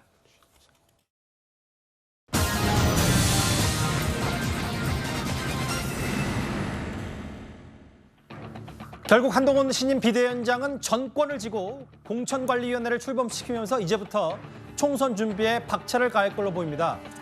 수도권과 중도층 표심 어떻게 잡느냐가 앞으로 관건일 텐데요. 오늘 윤재혁 권한대행이 이런 말을 했습니다. 변화와 쇄신, 미래를 갈망하는 국민의 기대에 부합하고 당 혁신을 넘어 국회 개혁 등 정치 문화의 개혁을 추진할 수 있어야 합니다. 가장 젊고 참신한 비대위원장이 될 것입니다. 차기 정치 지도자 여론조사에서 당내 1위를 고수하고 있으며 젊은 세대와 중도층으로부터 많은 기대를 받고 있습니다. 정치 경험이 없다는 지적을 할 수 있지만 무에서 유를 창조하듯이 새로운 정치를 하는 데는 더 좋은 조건일 수도 있고 또 한동훈 장관이 법무부 장관으로서 이미 정무적인 그 감각이나 또 정무적인 역할에 대한 그런 준비를 해왔다고 저희들은 그렇게 생각하고 있습니다. 윤재혁 권한대행이 참신한 얘기를 했습니다. 하태경 의원 당내 세대교체 바람 불고 전부 다 70년대 이하 50대 미만 사람들 됐으면 좋겠다는 바람도 했는데 젊고 새로운 보수 이미지를 구축한다. 앞서 뭐 세대교체 칼바람 얘기도 제목으로 좀 저희가 짚어봤지만 이현중 의원님. 네. 정권 심판 프레임을 벗으려면 국민의 입장에서는 젊은 세대교체 이 바람뿐이다. 동의하십니까? 네, 저도 뭐 동의하는 부분이 있습니다. 특히 우리나라는요, 이 건국한 이후에 보면 우리 국민이 정말 전 세계적으로 경쟁력이 있는 이유가 뭐냐면 변화를 굉장히 좋아하고 두려워하지 않는다는 거거든요. 특히 정치권에 요구하는 게 바로 그렇습니다. 이미 뭐 1970년도에 40대 기수론이 나왔잖아요. 예. 그때도 이미 정치권에는 큰 변화가 있었고 그분들이 뭐 YSDJ 뭐 이런 분들 나중에 정치를 했지만 항상 뭔가 새롭게 정체되어 있는 것에 우리 국민들은 굉장한 거부감을 갖고 있습니다. 뭔가 변하는 정당, 변하는 정치인에게 가점을 주는 뭐 그러한 것이 될 수가 있겠죠. 미국이나 이런 데는 뭐 20선, 22선 하는 국회의원도 있지만 우리에게는 그런 걸 거의 찾아보기 힘들거든요. 그만큼 변화에 민감한 게 바로 대한민국입니다. 저는 그래서 지금 한동훈 위원장이 오게 될 경우에 일단 그림부터 좀 달라질 것 같아요. 지금 보면 윤재혁 권한대행 옆에 TK 출신 뭐 이런 분들이 쫙 앉아 있지 않습니까? 60대가 딱 앉아 있잖아요. 이제 그런 상황에서 원고를 이렇게 보면서 읽는 모습을 우리가 항상 봐왔지 않습니까? 원고 없이는 말을 못하는 이런 부분들 봐왔잖아요. 뭐 너무 아니 뭐 마시고요. 아니 그러니까 뭐 좀 쉬운 이야기도. 자 그런 모습에서 원고 없이 그냥 말을 하고 다 50대, 40대로 만약에 그림이 바뀌어진다 그러면 저는 국민들이 이 변화를 좀 실감하지 않을까요? 눈으로 직접 체감한다. 그렇죠. 왜냐하면 매일 보는 장면이니까 매일 보는 장면이 달라진다 그러면 뭔가 왜냐 정치라는 게 아주 고관여층 같은 경우는 메시지나 이런 걸 보지만 예. 그냥 정치에 큰 관심이 없는 분들은 그냥 한 장면을 보고서 정치가 좀 바뀌었네? 국민의힘 얼굴이 좀 바뀌었네? 라는 것들을 느낄 수가 있는 거거든요. 바로 그런 대비가 있다는 겁니다. 예. 그렇기 때문에 아마 한동훈 위원장이 이제 직접 임명이 돼서 들어오게 될 경우에 그런 그림이 달라질 것이다. 자, 그러면 민주당은 이제 고민스럽겠죠. 민주당은 변하지 않는 사진인데 예. 이쪽은 변하는 사진이다. 그러면 이쪽도 뭔가 변해야 되는 그런 어떤 절명의 상황이 있지 않겠습니까? 그런 상황이라면 아마 이런 것들이 어떻게 국민들이 평가받을지 아마 제 판단에 따르면 국민은 변화를 선택할 가능성이 있다고 봅니다. 비대위원들, 한동훈 장관과 함께할 사람들도 뭔가 물갈이가 쭉 되고 공천 작업도 그렇게 진행되는 거 아니냐라는 관측도 있어요. 실제로 한동훈 장관 특유의 캐릭터로 봤을 때 앞으로 국민의힘 내부 공천 물갈이도 가능하다는 관측이 벌써부터 나오는 것 같습니다. 저는 지난 20여 년간 부패 정치인이나 비리 재벌, 투기자본, 깡패들과 손잡거나 두려워하지 않고 일관되게 국민 편에서 맞서 싸워왔다는 점을 말씀드리고 싶네요. 의원님, 저 술 못 마시는 건 아십니까? 네, 알겠습니다. 제가 검사 생활하면서 주로 강한 사람들과만 좀 척을 지면서 왔기 때문에 어떤 종류에도 꼬투리 잡기 위해서 일부러 회식 자리도 안 가거든요. 저기서 제가 노래를 부르고 동백 아가씨를 했다고요? 3시 넘어서? 저희 제작진이 술 X를 이렇게 크게 써놨네요. 술 안 마시는 거. 당시에 이제 김의겸 의원과의 공방 때 저 얘기를 했었고, 골프도 안 친다. 술 안 마시고 골프 안 치고 우리 기성정치권과 연관성 없다. 뭐 일각에서는 그래서 스킨십이 부족하다는 게 약점이다라고 하면서도 그만큼 외골 쓰고 본인이 옳은 걸 밀어붙인다라고 해서 특히 이제 재벌 저격수 그리고 국정농단 수사 때까지 굵직한 수사들을 도맡아면서 그래서 두각을 나타낸 건데, 그러면 이제 한동훈 장관의 이런 것들이 물론 뭐 다 쇄신하고 바뀐다고 해서 총선에 무조건 이기라는 법은 없지만 이런 변화 흐름들이 그래서 한동훈뿐이다라는 얘기가 그래서 좀 나오는 거예요? 그러니까 제가 한동훈 장관에게 기대하는 것은 일단 강단이 있다는 점이고 기존의 정치인들, 국회의원들에게 빚진 게 전혀 없다는 사실입니다. 전당대회를 하거나 당내 경선을 하면 지지하는 국회의원들과 당협위원장들에게 알게 모르게 정치적인 빚을 지게 되죠. 그런데 한동훈 위원장은 그게 전혀 없어요. 그래서 영남의 중진 기득권들, 그리고 정말 존재감 떨어져서 누군지 얼굴도 이름도 잘 모르는 영남 지역의 초선들, 과감하게 갈아버리는 개혁 공천을 할 수 있는 적임자가 한동훈 장관이지 않을까 싶고요. 우리 국민들이 21대 국회에 특히 더 염증을 내고 있는데 민주당보다 오히려 국민의힘에서 더 파격적이고 개혁적이고 과감한 공천 개혁을 시도한다면 그것이 지금 열세인 국민의힘이 민주당을 따라잡을 수 있는 하나의 방법이 될 수도 있을 겁니다. 예. 기존 정치권에 빚이 많은 사람, 누구랑 친해서 이렇고 누구랑은 나를 도와줘서 이렇고 이래서 잘라내기 힘든 사람보다 정말 재벌 수사하듯이 그리고 권력자 수사하듯이 강단 있게 자격이 없고 국민과 당원의 지지 못 받는 정치인 국회의원은 누가 됐든 쳐낼 수 있는 한동훈 장관의 한동훈표 공천 개혁을 기대하는 당원들과 국민들의 목소리가 굉장히 높은 것 같습니다. 예. 뭐 술 안 마시고 골프 안 친다고 해서 모든 인연이 다 없는 건 아니지만 그만큼 했다. 당시에 잠깐만요. 제가 추가로 설명할 게 뭐냐면 윤 대통령이 한동훈 장관을 평가했던 일화 가운데 장제원 의원에게 했던 말 중에 한동훈 장관은 융통성이 없는 후배 검사다라고 얘기를 하면서 독립운동 하듯이 수사하는 사람이다. 이런저런 얘기들이 좀 나오고 있어서 그만큼 한동훈 장관의 캐릭터, 아까도 얘기했지만 수직적 당관계, 이 얘기를 좀 반추할 수 있는 부분 아니냐. 노돌 교수께 이 질문을 드릴게요. 왜냐하면 당내 비주류에서도 한동훈 장관의 약점으로 지목한 게 바로 한동훈 장관 윤 대통령 최측근 아니냐. 용산에 할 말 할 수 있겠냐라는 거일 텐데요. 수사를 독립운동처럼 해온 사람이고 융통성 없다라고 얘기를 하면서 오늘 문화일보에 한 일화가 소개가 됐더라고요. 2007년에 당시 수석검사 한동훈 장관 지위가 그렇게 높지 않았었는데 당시 국세청장 전군표 국세청장을 검사직 걸고 뇌물사건 수사해야 된다. 노무현 정부 인사를 겨냥하니까 부산에 내려가서 한동훈 수사를 도우라. 사건 수사가 잘 되고 있다 거절했다. 이런 일화들을 노 교수께서는 어떻게 좀 평가하시겠어요? 글쎄 저런 일화, 저런 예화가 검사로서는 정말 큰 덕목이죠. 검사로서는 어쨌든 윤석열 대통령도 그렇고 검사 시절 최고의 검사, 특수통 이런 것으로 인정받았고 한동훈 검사도 마찬가지 아니겠습니까? 정말 좋은 검사다. 이렇게 할 수 있는 거죠. 그리고 범죄 수사에 관한 검사로서 서로 간섭하지 않고 간섭받지도 않았다. 이런 것들은 큰 덕목입니다. 그런데 검사의 덕목과 정치인의 덕목은 같으냐? 그렇지는 않다는 얘기입니다. 예. 좋은 검사가 좋은 정치인이 된다. 그럴 수 있는 가능성이 물론 있지만 반드시 그렇게 된다 할 수도 없는 겁니다. 우리가 지금 눈을 보고 있지 않습니까? 검찰총장까지 올라갔던 윤석열 대통령이 과연 글쎄 정치를 참 잘한다고 박수를 받고 있느냐. 그건 아닌 것 같다는 생각을 많이 하고 있는 거죠. 지금 우리는 많은 분들이 저를 포함해서 대통령이 되었으니까 야당 대표도 조금 만나시고 야당 대표와 범죄 혐의자 이거 좀 분리해서 대하십시오라고 하는 그 코너를 많이 했지만 야당 대표 확정적 중범죄자와 함께 자리할 수 없다. 이런 것을 지금 벗어나지 않고 있지 않습니까?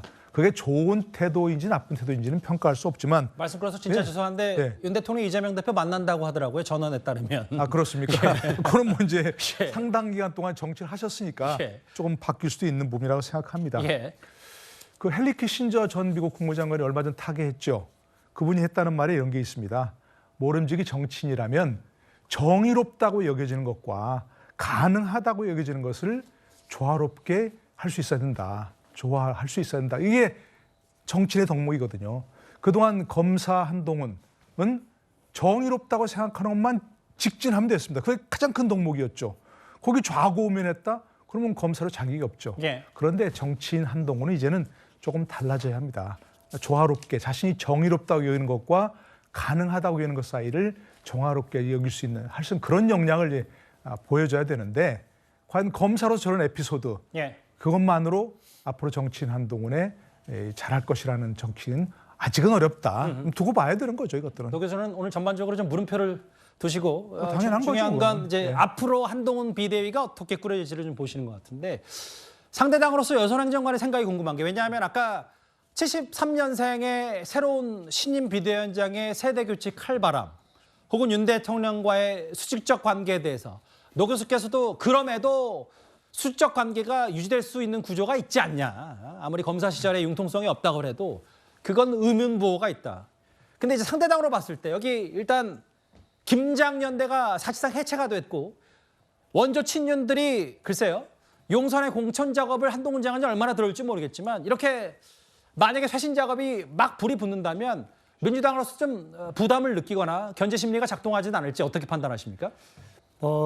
큰 틀에서 보면은 그게 약간 이제 민주당한테는 조심해야 될 부분이긴 한데요. 저는 한동훈 장관이 이제 정치력이 부족하다고 이야기 나오는 것 중에 하나가 아마 그런 이유일 것 같아요. 그러니까 예를 들면은 지금 이제 무조건 달리는 스타일, 지금 오늘 뭐 이임사에서도 말했듯이 지금 9회 말 투아웃이다, 그냥 휘둘르겠다 한 것처럼 그렇게 직진 행보가 지금 총선 공천을 앞두고 적당한 이 리더십이냐. 그러니까 예를 들면은 지금 당장 비대위원장 이제 수락하고 취임을 하면은 뭐 이재명 대표 만나면서 어떤 얘기 할 거냐, 여전히 계속 공격적인 모습을 보일 거냐, 아니면은 전직 당대표인 김기현 전 대표 만나서 무슨 얘기 할 거고, 장제원 여기 화면에도 나오고 있는 뭐 그 장제원 권성동 아니면 이런 분들 만나서 어떻게 윤핵관들 다 정리하고 영남 중진의 뭐 이런 초선 의원들도 그 관계들을 어떻게 다 정리하면서 공천 배제 그리고 공천 혁신이라는 과제와 그리고 약간 당내 약간 통합이라는 과제를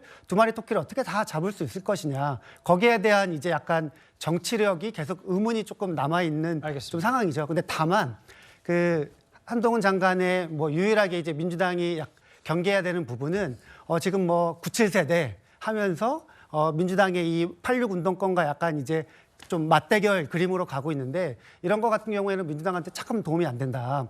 지금 임동석 전 비서실장 같은 경우에도 한동훈이랑 붙고 싶다 이런 이야기를 했는데 한동훈 대 97을 한동훈 대 86 운동권 약간 민주당이 밀리는 그림 아닌가요? 네, 저는 그렇게 생각합니다. 그 얘기를 이어서 하면 내부에서도 세대 교체 바람이 불 수 있고 국민의힘 내부 밖으로는 여권에서 90년대 엘리트 보수층을 대변하면서 이른바 민주당 내 86 그룹 해체론을 국민의힘에서 부추길 수 있다. 이런 관측도 있습니다. 우상호 전 비대위원장 그분이야말로 5.18 NHK 룸사롱에서 여성에게 쌍욕한 걸로 알려진 분 아닙니까? 그분도 운동권 출신의 아주 대표적인 정치인이시죠. 보좌진을 친인척으로 채우신 분 아닙니까? 보좌진 월급에서 후원금 떼간 분 아닌가요? 시대착오적인 운동권 제일주의로 각자의 자리에서 땀 흘려 열심히 일하는 국민들 가르치려 드는 홍영길 전 민주당 대표가 참 안타깝게 생각됩니다. 90년대 초반이 되면서 한국은 기본적으로 민주화가 됐기 때문에 민주화 운동 자체가 필요 없었던 건데 386 운동권이 뒤늦게 이념 정치를 표방하면서 정치의 대세를 차지했는데 90년대 초반에 검사, 의사 같이 공부를 해서 제도권에 진출해서 한국 사회를 발전시키는 이 흐름이 주류였거든요. 뒤늦게 주류가 부상한다고 봐야 되겠죠. 아까 여선행 장관도 말씀하셨다시피 뭐 몇 달 됐나요? 정청래 최고위원은 마포가 지역구인 정청래 의원은 한동훈 장관 놔라라고 했고 임종석 전 시장은 아예 출사표를 한동훈 장관에게 던진 셈도 있는데 86 청산론 이렇게 구도가 되면 국민의힘에도 나쁠 거 없다. 동의하세요? 그러니까 민주당 내에서는 86 운동권을 몰아낼 만한 세대교체 흐름이 뚜렷하게 없거든요. 그 다음 세대 주자들의 존재감이 매우 약합니다. 그리고 기껏해야 이재명 체제에서는 전대협 운동권에서 한 총련 운동권으로 운동권 안에서의 나눠먹기 세대교체이기 때문에 국민들에게 전혀 와닿지 않아요. 임종석 전 비서실장 같은 86개 좌장이 다시 출마하겠다고 하는 것도 국민의힘에게는 호재죠. 반면 한동훈 비대위원장 같은 경우는 다 알다시피 X세대입니다. 본인만 X세대인 것이 아니라 여러 가지 이임사나 다른 내용으로 유추해 볼 때 30대, 40대 전문가들을 전면에 배치하게 될 것 같습니다. 그러면 기존에는 국민의힘이 민주당보다 더 올드한 정당이라는 인식이 있었는데 한동훈 체제에서는 국민의힘이 더 젊고 스마트한 정당이 되고 민주당은 아직도 586에 해먹는 정당이 되는 겁니다. 이 구도를 민주당이 깨지 못하면 세대교체라는 큰 흐름에서는 적어도 한동훈 체제의 국민의힘에게 민주당이 밀릴 가능성이 농후해 보입니다. 알겠습니다. 여기 계신 네 분과 함께 두 분 굳이 나누지 않더라도 한동훈 장관 비대위원장 기대와 우려를 동시에 논평해 주셨기 때문에 오늘 있었던 한동훈 장관 비대위 중심으로 뉴스탑10 초반부터 집중적으로 살펴봤습니다. 다음 주제는 그럼에도 한동훈 장관, 한동훈 비대위와 관련이 있습니다.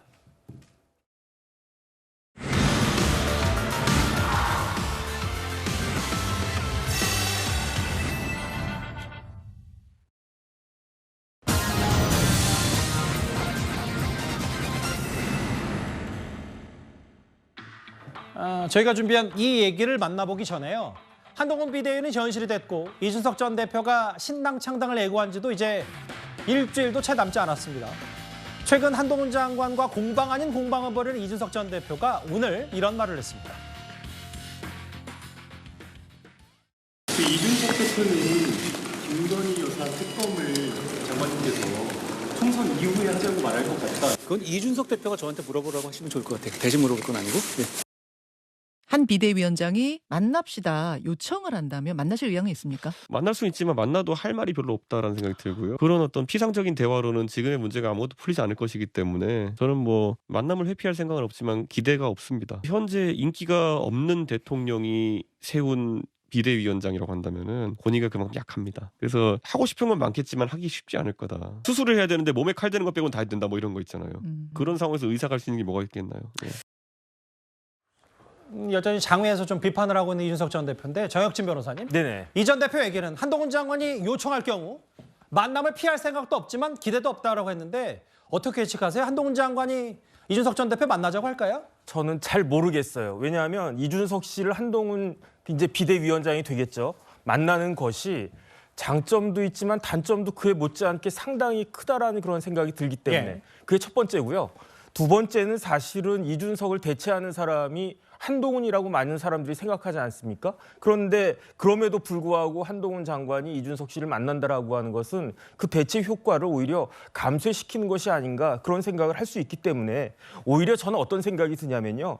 할 말이 별로 없지만 한동훈이 만나자고 하면 만날 수 있겠다. 이 이야기는 거꾸로 이준석 전 대표가 한동훈 위원장한테 만남을 한번 만나달라고 반대로 요청한 것이 아닌가 저는 그런 생각이 들어가지고 반대로 이 요청을 한동훈 비대위원장이 받아줄 것인지 여부가 오히려 반대로 이 전 대표가 한동훈 전 장관 만나자고 한 거다? 저는 그렇게 읽히거든요. 그걸 갖다가 받아줄지 안 받아줄지 한번 지켜봐야 될지 생각이 되는데 그런데 이제 비대위원장 되면 할 일이 좀 많겠습니까? 만약에 만나게 된다고 하더라도 그 좀 시간이 걸릴 것 같은데 여기서 제일 중요한 건 뭐냐면 12월 28일이에요.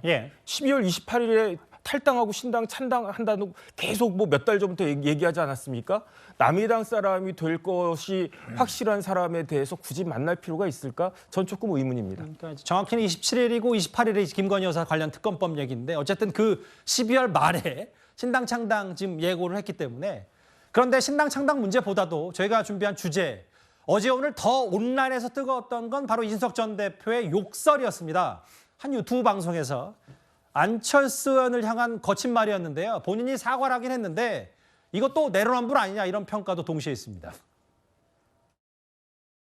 저에 대해서 하는 사람을 대통령 만들기 위해서 당대표로서 열심히 뛰어야 했던 제 쓰린 마음이 그들이 입으로 말하는 선당후사보다 훨씬 아린 선당후사였습니다. 그 에피소드 설명하는 과정에서 뭐 차라리 이렇게 하는 건 모르겠는데 뭐 이렇게 하면서 하는 와중에 상대 진행자가 이제 들어와가지고 발언이 이제 끊긴 거죠, 중간에. 제가 안철수 의원에게 페이스북에다가 무조건 이거는 제가 잘못한 거 사과한다 이렇게 남겼습니다. 뭐 이거는 뭐 제가 방송 제가 한 지가 12년인데 그냥 이건 제 입장에서 제 부주의고 불찰이죠. 근데 또 공교롭게도 어제 욕설 파문이 있고 오늘 또 바로 라디오 방송에 출연해서 여러 가지 이제 해명을 했는데 진행자가 이제 중간에 화제 전화를 하면서 끊는 바람에 이제 그 발언이 좀 도드라졌다.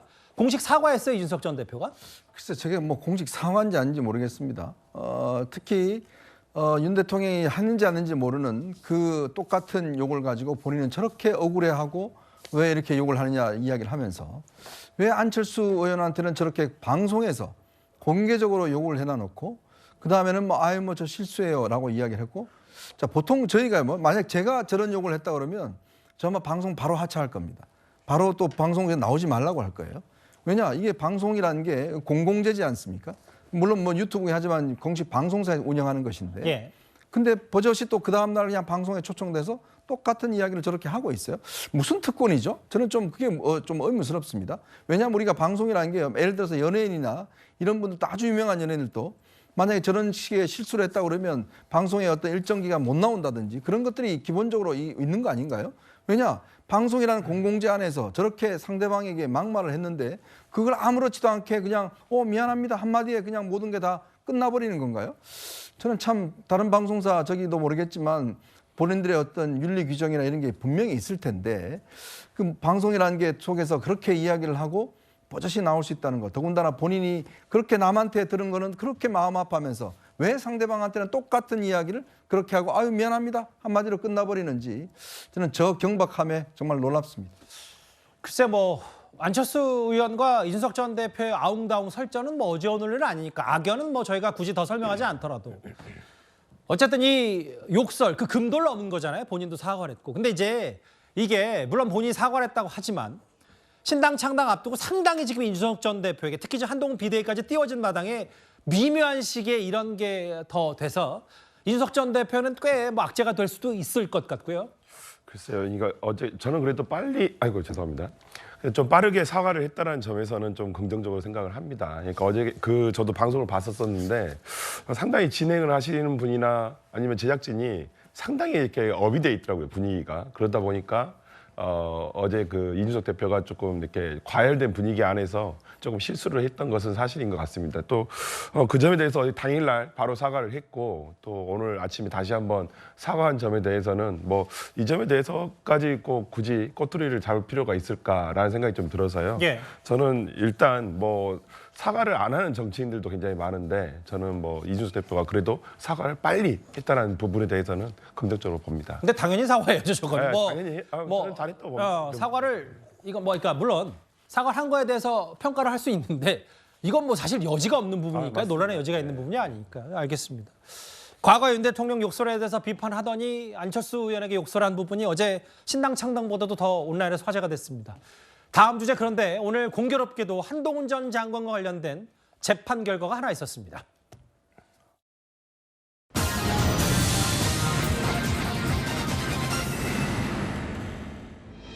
4년 전 유시민 전 이사장이 한동훈 장관의 대검 반부패 강력부가 노무현 재단의 계좌를 들여다봤다고 주장했다가 1심에서 벌금형을 받았었습니다. 오늘 항소심 재판이 있었는데 유시민 전 이사장이 재판이 끝나고 이렇게 얘기를 했습니다.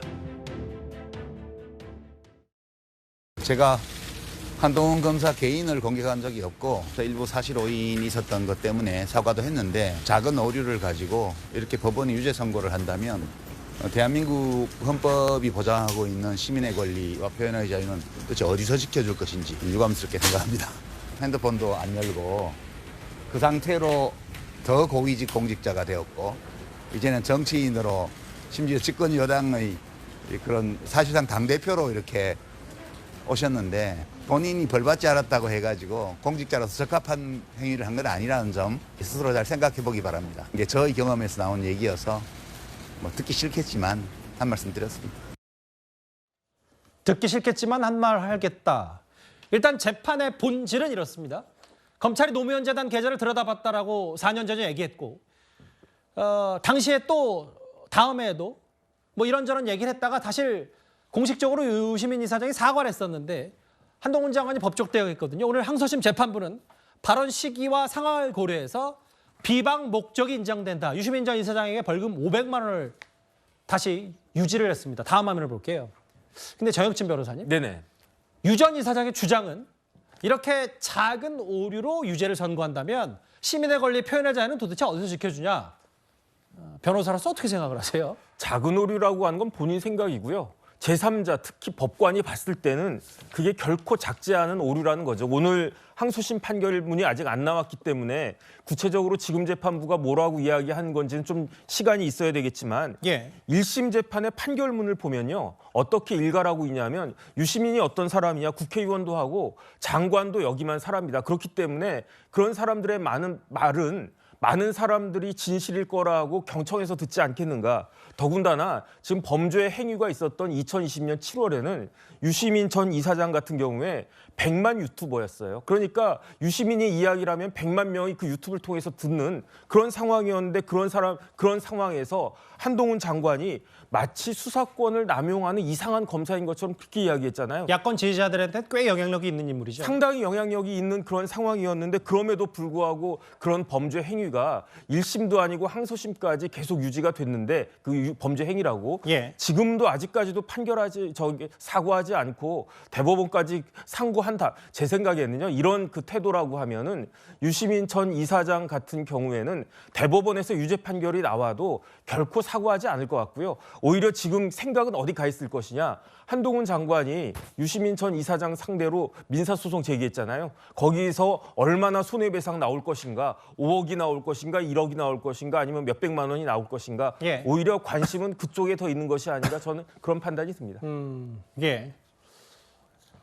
본인 항소심 재판 결과 벌금 500만 원 유지된 것을 이렇게 얘기했고 그런데 다음 화면을 좀 볼까요? 오늘 한동훈 장관이 또 공교롭게도 국민의힘의 신임 비대위원장으로 됐으니까 그 부분에 대해서 얘기했어요. 본인이 벌 안 받았다고 공직자로서 적합한 일한 것이 아니라는 점을 생각하길. 그리고 그 야권에서 계속 얘기하는 게요. 저 노동훈 교수님. 휴대전화 비밀번호 있잖아요. 계속 얘기를 하면서 이제 휴대전화 비밀번호도 안 열어주고 집권 여당에 사실상 당대표로 왔다. 항소심 결과와 이걸 저희가 어떻게 비춰보면 될까요? 글쎄요. 전혀 엉뚱한 얘기로 자꾸 논점을 흐리는 게 좀 특기이긴 한데요.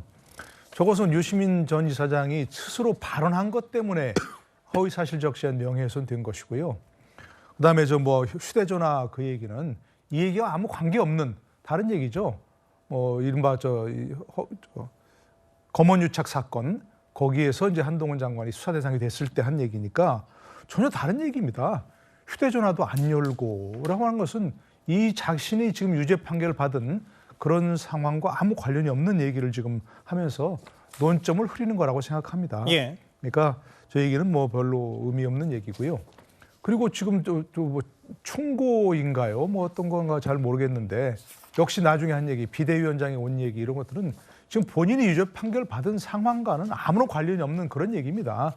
그러니까 본인이 얘기하시려면 먼저 항소심 판결에서까지 이렇게 허위사실적시한 명예훼손으로 유죄 판결을 받은 거에서 정말로 진정으로 반성하고 사과하는 것이 먼저 되어야 한다 이렇게 생각합니다. 항소심도 유죄였습니다. 비방 목적이 인정된다. 한동훈 장관 공교롭게도 오늘 비대위원장 장관 이임식까지 있었는데 오늘 이런 재판 결과가 있었습니다. 좀 더 속도를 내보겠습니다. 바로 다음 주제입니다.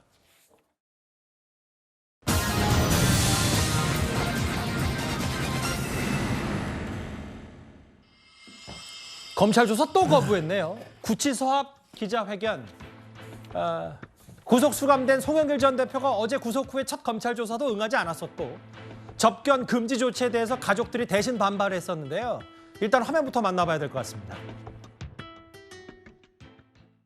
검사들한테 수사에 협조하겠다는 말을 한 적이 한 번도 없습니다. 내가 수사에 협조하러 간 게 아닙니다. 싸우러 가는 거지. 맞습니까? 검사 앞에서 말 많이 하는 건 반드시 죽고 판사 앞에 가서 말 안 한 사람은 죽는다 이런 말이 있어요. 더 이상 이 검찰이 송영길을 조사할 자격이 없어요. 별로 진짜 말을 섞고 싶지가 않아요. 지금. 검사들 얼굴도 보고 싶지도 않고. 오늘도 소환에 불응했어요. 뭐 강제구인 검찰의 카드도 있긴 한데 일단 검찰은 성실히 조사에 협조하라 이런 취지 얘기를 좀 계속 얘기를 하고 있어요. 조사 거부한다. 변호인 말고는 접견 금지 조치하니까 또 어제 송영길 전 대표의 부인이 직접 유튜브에 글도 올려서 이건 전두환 전 대통령 시절에도 없던 얘기다라고 반박까지 했는데 화면을 다음 걸 보겠습니다. 법조인으로서 어떻게 보시는 게 궁금해요, 정혁진 변호사님? 네네. 내일 오후 4시에 서울구치소 앞에서 본인 유튜브 방송에서 기자회견까지 하고 본인은 직접 못하죠. 구속돼 있으니까. 생중계를 하면서 탄압 규탄대를 한다는데 이제 뭔가 계속 정치적으로 띄울 셈인데 민주당은 선을 긋고 있고 이게 법적으로 어느 정도 영향력이 있을지 저는 잘 모르겠거든요. 제가 봤을 때 살다 제가 저런 꼴까지 보는구나 하는 생각이 드는 게 저런 행동은 송영길 전 대표한테 전혀 유리하지가 않아요. 오히려 형량만 높일 것이다. 그런 생각이 들고요. 송영길 전 대표가 뭐라고 그랬습니까? 계속 검찰에 소환해달라고 그랬잖아요. 그런데 막상 소환해 놓으니까 뭐라고 이야기했느냐? 수사에 협조하겠다라고 이야기한 건 아니었다. 그러면서 진술 거부했잖아요. 그건 제가 어떤 식으로 생각이 되냐면 돈을 빌려달라 해가지고 돈을 빌려줬더니 나중에 돈 갚을 때가 되니까 돈을 갖다 갚지 않는단 말이에요. 그래서 돈 빌려갔으니까 갚아야 되는 거 아니야 이랬더니 내가 언제 돈 빌려달라고 했지 갚는다고 얘기했냐? 이렇게 이야기하는 것과 뭐가 다른가? 다른 사람도 아니고 유창훈 부장판사가 뭐라고 이야기했냐면요. 거액의 불법 정치자금을 수수하고 당대표 경선 관련해서 금품 수수에 관여한 것을 소명이 됐다라고 이야기했어요. 다른 사람이 한 게 아니고 유창훈 부장이 이야기를 한 거고 그다음에 피의자 행위, 다시 말해서 송영길 대표가 어떤 행동을 그동안 했는가 인적 물적 증거와 관련해서 수사 과정에서 증거인멸 행위를 한 것이 수사 과정에서 확인된 것으로 보이기 때문에 증거인멸의 우려도 굉장히 많다. 그래서 구속한다 이렇게 이야기했거든요.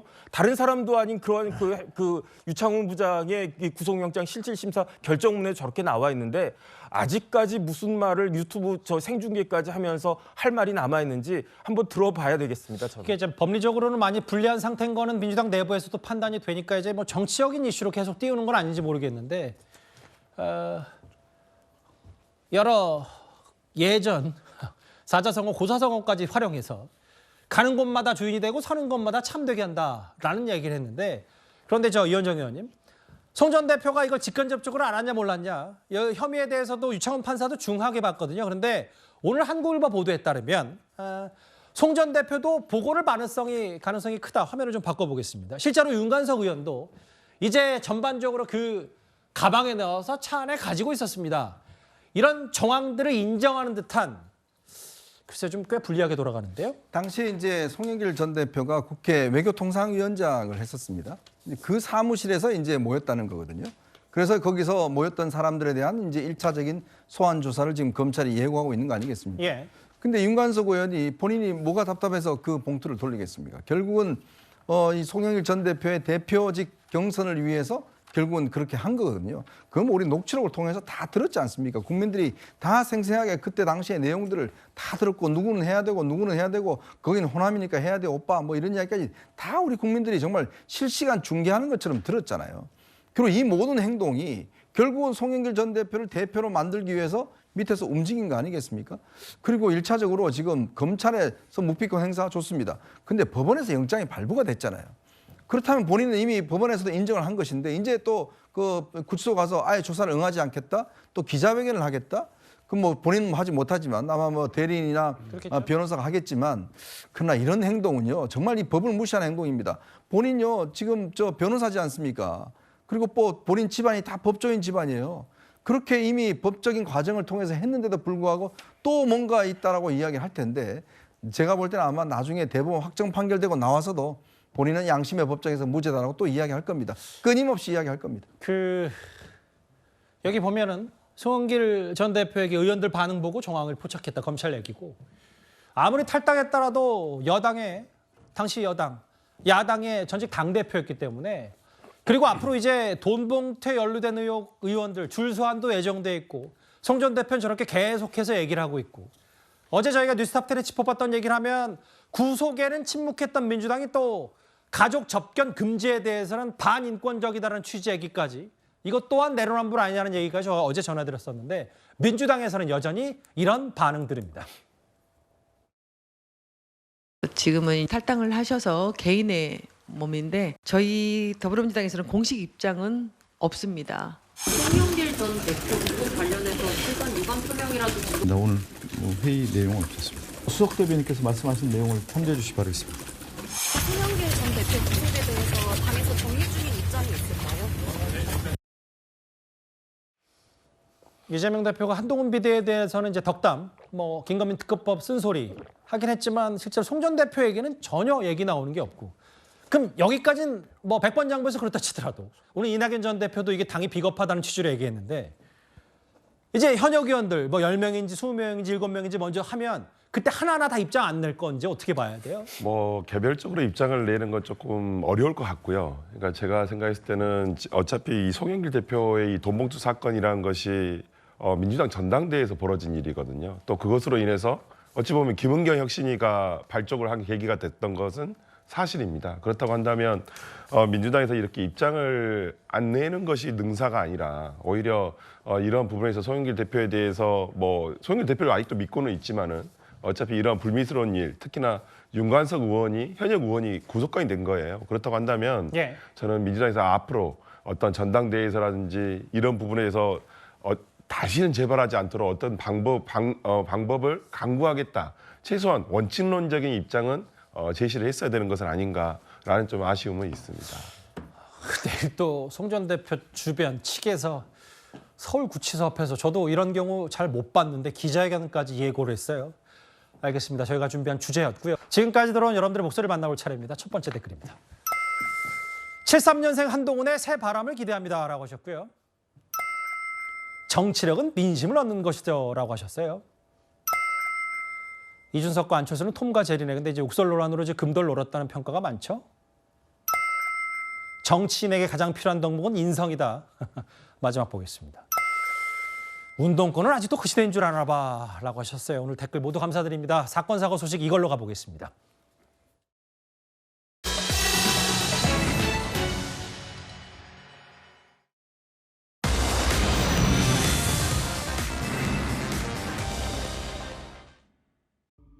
마약 투약 의혹이 불거졌던 가수 지드래곤 권지용 씨가 경찰 조사에 따르면 혐의 없음으로 최종 결론이 났는데 오늘 입장 표명을 하나 했습니다. 과거 목소리 잠시 듣고 오겠습니다. 마약 투약 혐의 인정하십니까? 저는 마약 관련 범죄에 대해서 사실이 없고요. 빨리 조사를 받고 나오겠습니다. 팬들에게 마지막으로 한 말씀 좀 부탁드립니다. 그리고 너무 걱정 마시고 조사 받고 오겠습니다. 주로 어떤 부분을 좀 많이 이렇게 조사가 이루어졌나요? 웃다 끝났습니다. 장난이고요. 네. 저 또한 사람인지라 긴장도 많이 했었고 하다 보니 그렇게 비춰졌을 수는 있을 텐데 전혀 그렇지 않고요.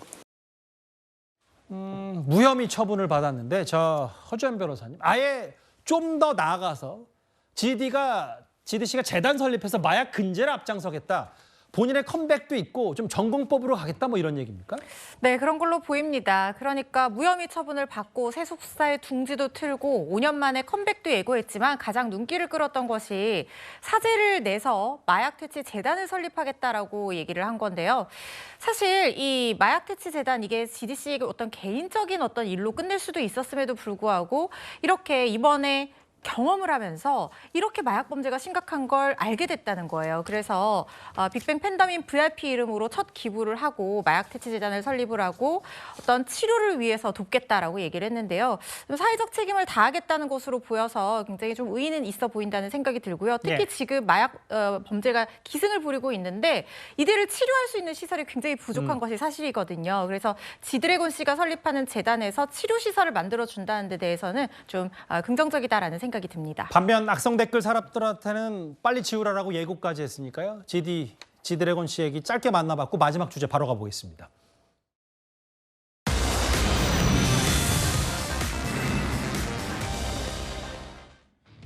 지금부터 영상 하나를 같이 함께 하실 텐데요. 바로 축구 선수 손흥민 선수 관련 얘기입니다. 허주연 변호사님.